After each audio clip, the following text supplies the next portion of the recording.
Salam müəllimlər, hər vaxtınız xeyir olsun.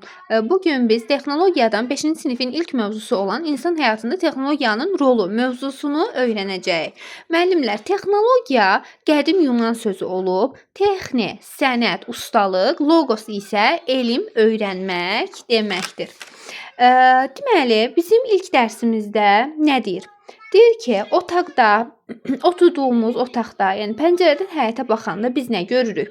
Otaqda masanın üzərində kitabları görürük. Bayırda günəş işıq saçır, quşlar uçur, yağış yağır, qar yağır, küçədə də avtomobillər hərəkət edir. Bütün bunlar iki qrupa ayrılır. Birinci qrupa insanın iştirakı olmadan baş verənlər, yəni təbiətin bizə bəxş etdiyi birinci qrupa aiddir. Bunlar günəşin işıq saçması, quşların uçması, yağışın yağması, qarın yağması və s. daxildir. Bir də var insan tərəfindən yaradılanlar. Bunlar isə ikinci qrupa daxil olur. İnsan tərəfindən yaradılanlar da nələrdir? Otaqdır, masa, kitab, pəncərə, küçə, avtomobillər. Bunların hər biri insanın əməyinin məhsuludur. İnsan tərəfindən yaradılıb. Bəs texnologiya nədir? Texnologiya insan tərəfindən məmulat və xidmətlərin yaradılması prosesidir. Bəs insanlar əşyaları nə üçün yaradırlar? Öz tələbatlarını ödəmək üçün yaradırlar.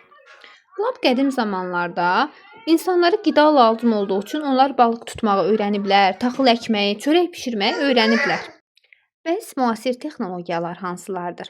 Məhsulun emalında, hazırlanmasında bizə köməklik göstərən kənd təsərrüfatı maşınlarıdır, yeyinti sənayesi üçün avadanlıqlardır, qaz plitələridir, paltar yuyan maşınlar və s. Bunlar müasir texnologiyalara aiddir.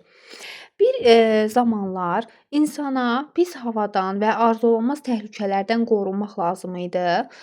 Yəni əvvəlcə o dəyə qazmağı öyrəndi, sonra ev tikməyi öyrəndi.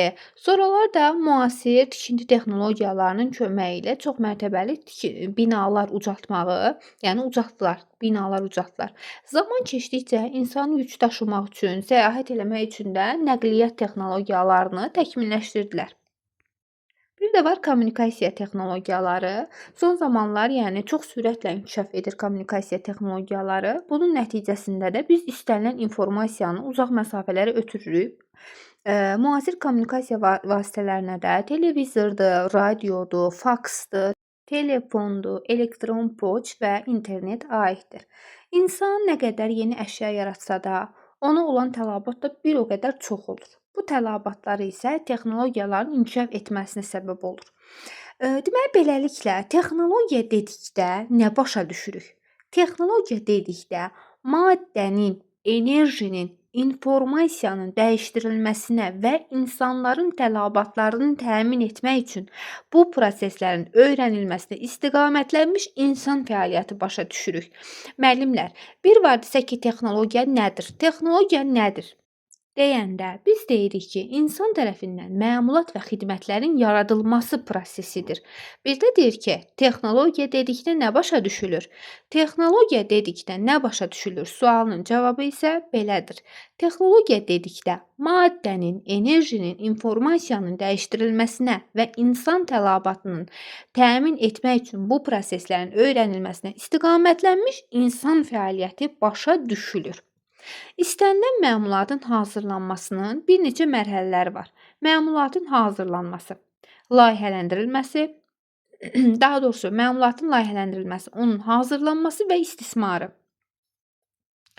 Heç vaxt məmulatı dərhal hazırlamağa tələsməyin. Əbəs yerə demirlər ki, 100 ölç, 1 biç. Hər şeydən əvvəl hazırlanacaq məmulatın eskizi, yəni layihəsi çəkilir.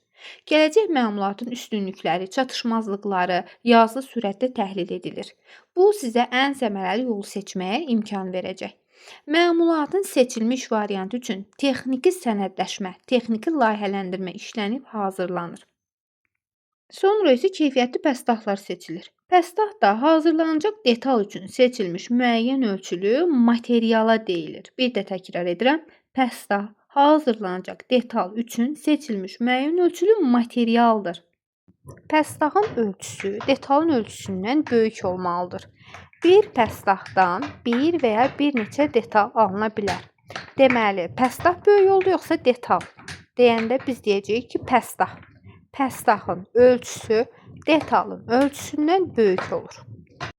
Bəs müəllimlər, yığma nədir? Yığma detalın məmulat halında birləşdirilməsinə deyirlər. Pəstahın məmulata çevrilməsi texnoloji prosesi ciddi şəkildə uyğun olmalıdır. Bəs texnoloji proses nədir? Texnoloji proses pəstahın ilk halından hazır məmulat əldə olunana qədər görülən işlərin nizamlı şəkildə ardıcıllığıdır. Müəllimlər, burada bir proses var. Pəstah ilk halında necə idi? Hazır məmulat əldə olunandan sonra necə olub? Baxın, proses gedir burada. Pəstahın ilk halından hazır məmulat əldə olunana qədər onun üzərində görülən işlərin nizamlı ardıcıllığına deyirlər.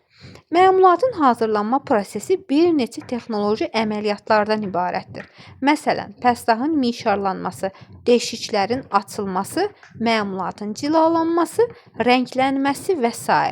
Pəstahın emalı və məmulata çevrilməsi üzrə əməliyyatların ardıcıllığı xüsusi marşrut xəritəsində və texnoloji xəritədə yazılır. Bəs bu texnoloji xəritə və marşrut xəritəsi nədir? Baxın, müəllimlər, texnoloji xəritədə texnoloji əməliyyatların ardıcıllığı təfərrüatı ilə yazılır, ətraflı yazılır.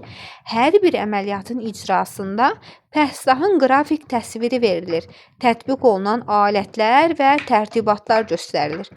Amma marşrut xəritəsində yalnız əməliyyatların icra ardıcıllığı göstərilir. Fərz edin ki, marşrut yoludur və bu marşrut yolunda ancaq icra ardıcıllığı var.